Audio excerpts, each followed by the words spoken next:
Hi, I'm Kaia Mann, the editor-in-chief of the Valley Star. Today we have a panel of 4 student filmmakers here to discuss their short films made for Cinema 125. These films will be presented at the Student Showcase.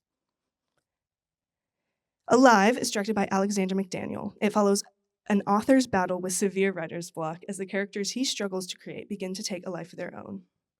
Good News is directed by Seven Gilmore. It explores the emotional effects of a young girl undergoing a unique form of cancer treatment. Washed Out, directed by Donna Ziyasheva, is a dark tale about an AI-powered washing machine. And finally, Blue, directed by Kaloa Tonga, is a melancholy narrative following the journey of an extraterrestrial being making her first friend on Earth. Welcome, everyone. Thank you so much for coming. I want to start by complimenting your films. I had so much fun watching them all and preparing for this interview. They all vary so much from one another.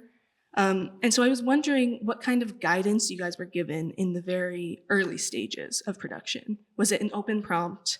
Could you make whatever you wanted, or was it more of a direction? I think we started with a beat sheet. Mm-hmm. So we all came up with a concept and slowly figured out like what kind of scenes we want and what kind of characters, and then we kind of developed the script from there. Mm-hmm. Yeah, there was no limit to like what we could make though. Like we can make it about anything as long as we followed that beat sheet and that kind of like, he wanted to make sure we had the 3-act story structure like down. Mm-hmm. And that it was doable for us. I remember making my film, I think I had to cycle through like 3 different stories, 3 different beat sheets, or 4 of them, I believe, until he approved Alive, which he felt like was right for me, since he's known me for a few years. Yeah, he is being Professor Sustin, yeah, our Mr. mentor. Sustin. Yeah, he really guided us through this process, and that's what I really appreciated. There were stages, and at every stage he stressed that this was a workshop. It was not just an ordinary class, it was a workshop, and we all have to work on each other's films and have to contribute to each other's films and the reflections on how to make each film better. So at every stage, at the big sheet stage, development of the idea, concept, etc., we were kind of testing it on each other and getting each other's feedback. Yeah. Mm-hmm. Was it challenging, it being such an open-ended prompt, you not really having any direct route to go down? I think it was really fun being able to just like write whatever we wanted to and then pass it around, and then they would be like, oh, you should add this character, or you should add this setting. And it just like kept going until we all had like ideas that we agreed on. Yeah, the challenging part was getting all your ideas in 5 minutes. That was the most challenging thing for me, I would say. Yeah. Absolutely. The films are pretty short. They're 3 to 5 minutes. Yeah. So speaking of challenges, I did want to know what some of the most challenging aspects of this whole process was. Some of those obstacles that you faced that maybe you anticipated going into it, and maybe some that took you by surprise as well. I think some of the challenging things were we had to decide our dates before, like way before we knew what it was going to be. So like on my shoot day, it rained, and we had to just like kind of pivot with that because we had small crews on set. Yeah, I think it was just challenging, like having such short time for pre-production because it was just like very, very fast. Right after we started filming, it was like 2 weeks for all of our films. We shot all of them, and then that was probably the most challenging. The writing part, I think, was also challenging because after like there was a deadline. Like you couldn't continue like tweaking it or anything. Like you had to have a defined script ready. Another challenging thing for me was probably getting the locations. I had to like really like, I had to be annoying, to be frank. I had to like continuously call people and get my location set, especially since I wanted something that like the school kind of needed to help me with. Yeah. I would say for me, it would actually be the day of shooting, the shooting days. There were a few times, more than any other project that I've ever done, where I had to stray away from the script because I realized technically I couldn't get what I wanted, so I would have to think on the spot and come up with a new solution, but it was in the same essence of what I wanted. And in my film, there was like a point where there was like 15 people in my apartment as actors. And so I had to like reorganize my bedroom into like a green room crafts table place. And then it was a tiny apartment and it fit a lot of people, but I got it done and did like 60 something setups I had to do in like 2 days for my film with one camera. That was also difficult, but I don't really remember the feeling of it being challenging. I just remember really just having fun making a film. Yeah. I found the 2 days we were filming very stressful. Very stressful. At the end of the second day, I was just like laying on the floor, unable to move, unable to clean after everybody, because on my set we had a cat. So filming with the cat, filming with animals and children is very, very demanding. It's very stressful. So I left the shots with the cat against the green screen till the very end because I didn't want to stop the production for that. So that was always on my mind. And I really tried to run it as a professional set. We were all wearing several hats. We were writers, directors, but also producers of our own shorts. So I really tried to wear all those hats with dignity, without panicking, without losing it, but it was very hard. What was really helpful were all the classmates that were on my team. Some of them are here, and it was really good to have their support. And Professor Sastin stopped at the shoot, and his encouragement meant a lot. Yeah.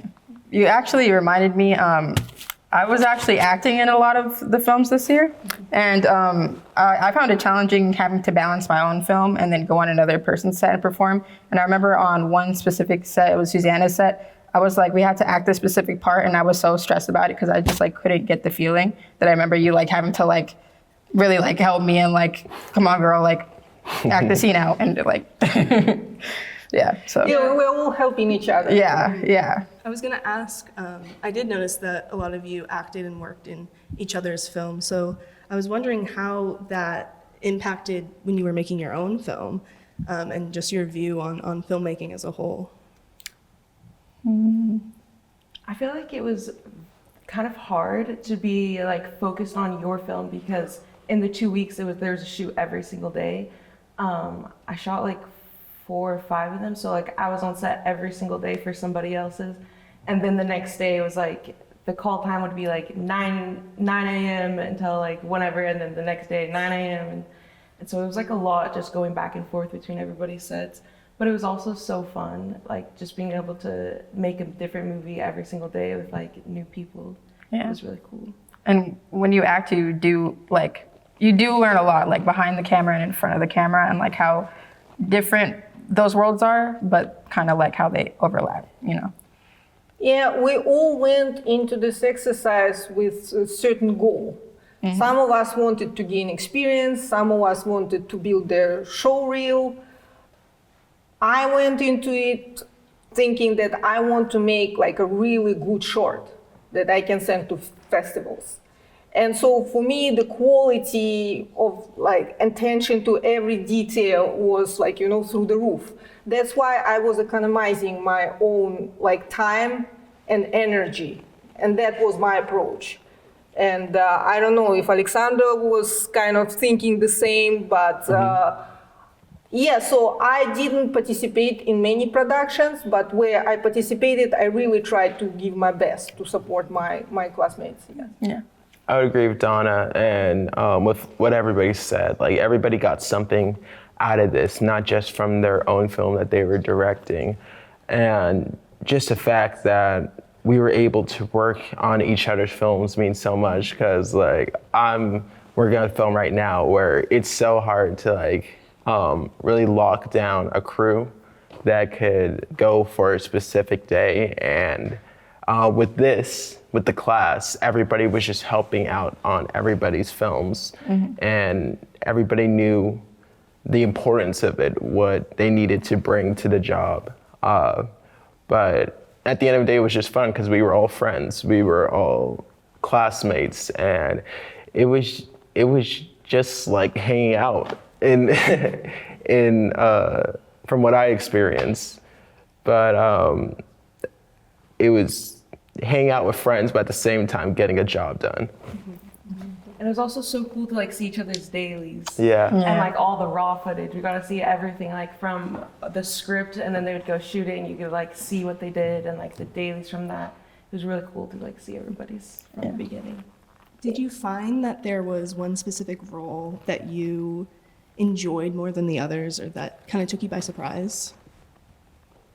I didn't expect to like directing as much as I did, because this is my first time directing anything ever. So I really did enjoy the process, and like having like just getting the people on board and like organizing everything and having everyone just help me create my vision. I really like that. So hope I could pursue that in the future a little bit more.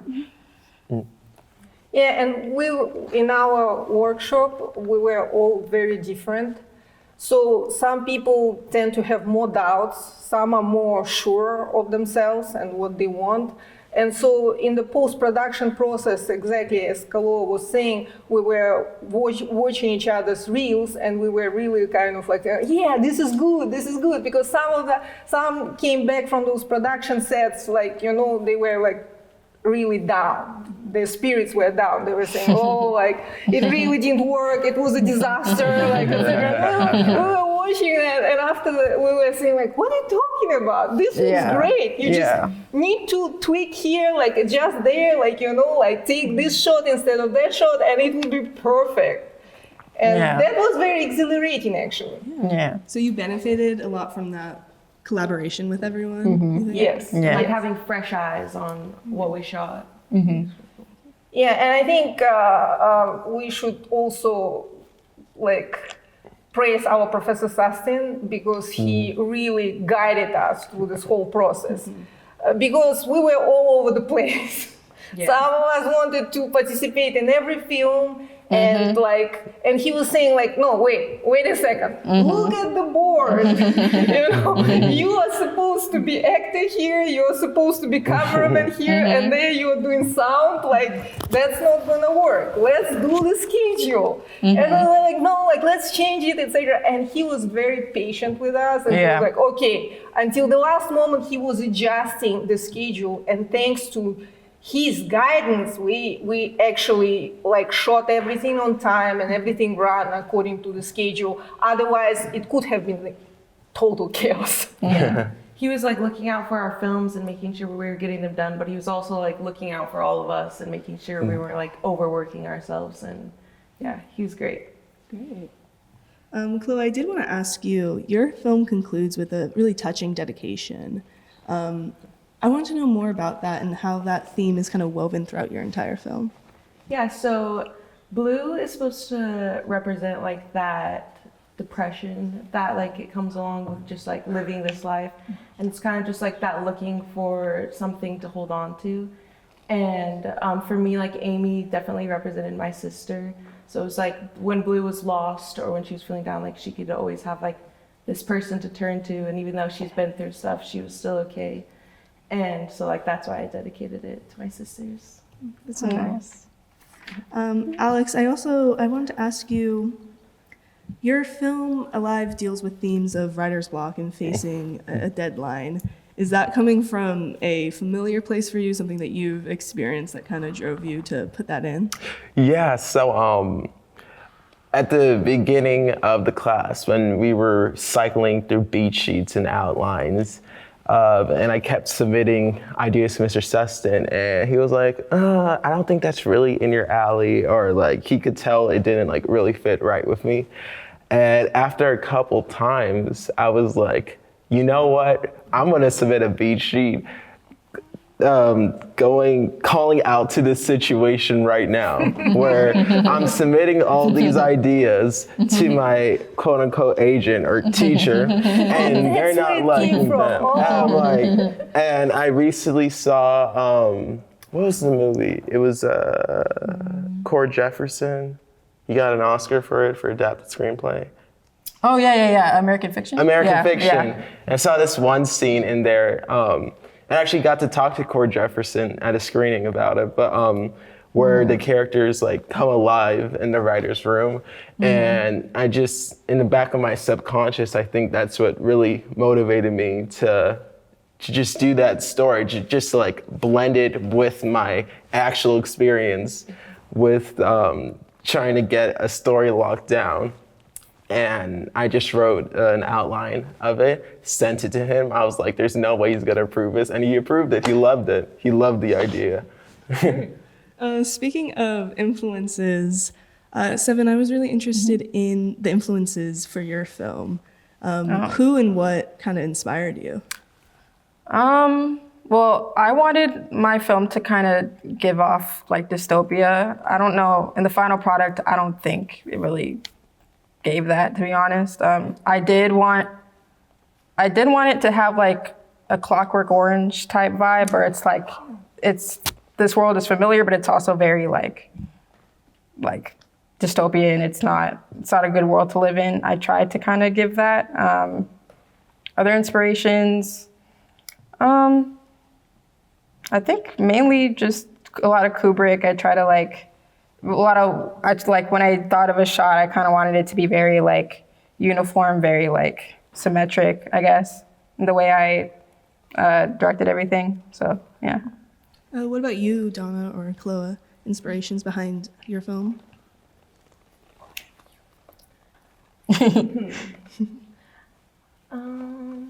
Yeah, just like I said, it was just, I feel like it was important for me to talk about mental health because mental health is important to me, but it's just harder to say, so I just thought it was easier to show it through a film, and that's kind of where blue came from. That's why she's purple, because even though like it's the whole part behind that was like why blue is purple is because depression isn't what it looks like, it's what it is, and so yeah, that's kind of where it came from.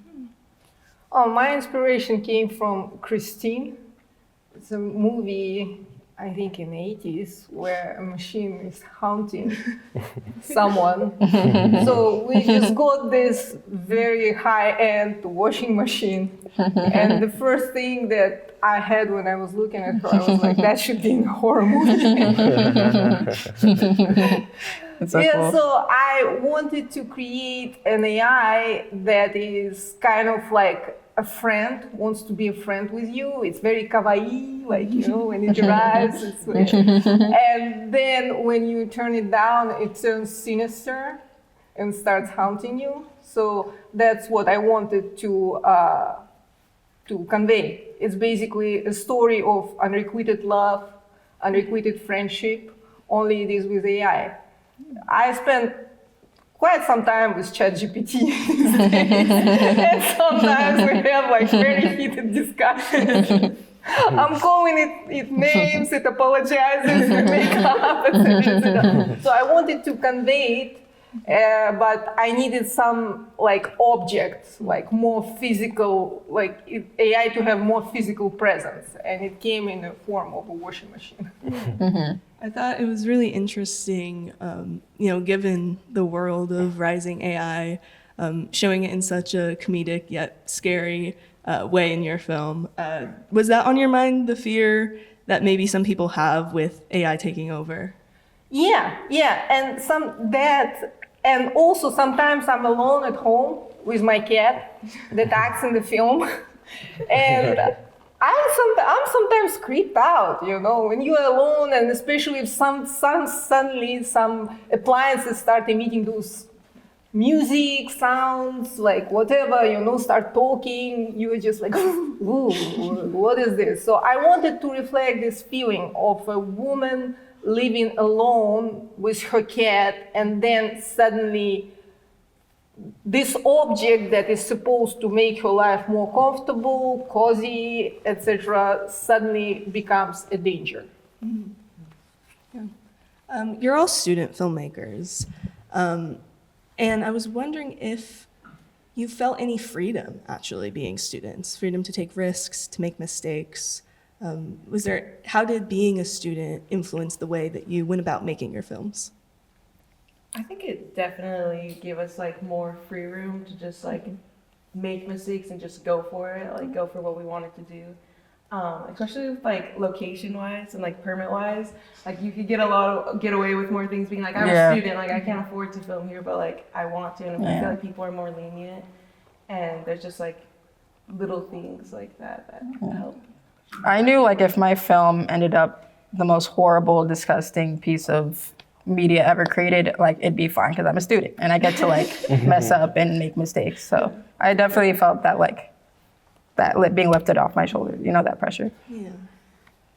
I made this when I was 16, I believe. Yeah, I was 16. And I would say that I definitely have I wouldn't call it perfectionist, but I definitely want certain things, certain shots, my environment to look a certain way on the film. But looking back at it now, no matter how I thought it would turn out, at the end of the day, it was like what you were saying. It was a student film. If it was great, awesome. I get to submit it to big festivals, get acclamation, stuff like that. And if it wasn't as good as I wanted it to be, it was a learning experience. Yeah. And I learned something from it. And you learn from failure more than you learn from success. Yes. Yeah, Exactly. I made two full-length feature films before, Defenders of Life and Greatland, both available on Amazon Prime. Period. A little flag. Gotta put that promotion. I was elated making this film because exactly, there were no stakes, no financial stakes, no logistical, anything. It was so easy breezy. So I was really enjoying myself. And also, usually when you do a feature film, you go through a very laborious casting process. Then you calculate if you can afford this actor, if you can afford this location, etc., etc. Here, it was all at my home. There was no pressure. Actors came for free because I was a student.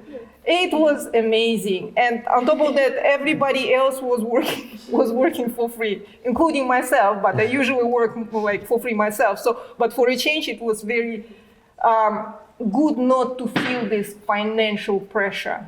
Do you think that positively impacted the outcome of your film? Yes, it did, in terms that I felt more relaxed, but at the same time, in terms of criteria, the requirements, the pressure that I put on myself, it was every bit for me a professional set that I was running as the other two before. Yeah, absolutely. Final question. I just wanted to ask what your biggest takeaway from this entire experience was as filmmakers and students. When you feel something is the right decision, and even if, let's say, crew or actors, they really can't see it, but you just know in your gut that something is good, stick to it. And don't be afraid to really push for what you want. It's the joy of creation. Yeah. Don't be afraid to try new things, have new experiences, work with other people, things like that. And I think it was just follow what you want to do, and just know that other people also are going to be there to support you, and it'll just be fun. Just do it with the intention to have fun. Yeah. So where to next for all of you? What are you working on now, if anything? Just keep creating. I just want to keep making stuff. Just keep putting stuff out there. I want to get into acting classes. I want to get my reel up. I want to just dive deep into that world and see what happens. Great. Yeah, finding a job in the industry. Yeah. The question is what we're doing at this moment. What next for you? What next? I'm working on a few other people's films, but I'm directing a 20-minute-ish film in November, and it's around that time. I'm a senior in high school as well, but I am applying to colleges, so I'm thinking of going to either USC or Pepperdine, or UCLA or Chapman. There's a lot of schools in LA, but yeah, the future is looking good for me, how I see it. For me. Yeah, this whole experience all of us. gave us courage. Yeah. It did. Yeah, yeah. Continue. It Yeah. felt like a Amazing. big next step into Yeah. something else. Yeah. Amazing. Well, thank you all so much for coming today. I have to compliment you guys once again on your films. They were all so great. So thank you. Thank you. You can watch these films on the big screen at the Student Showcase on October 26th or scan the QR code.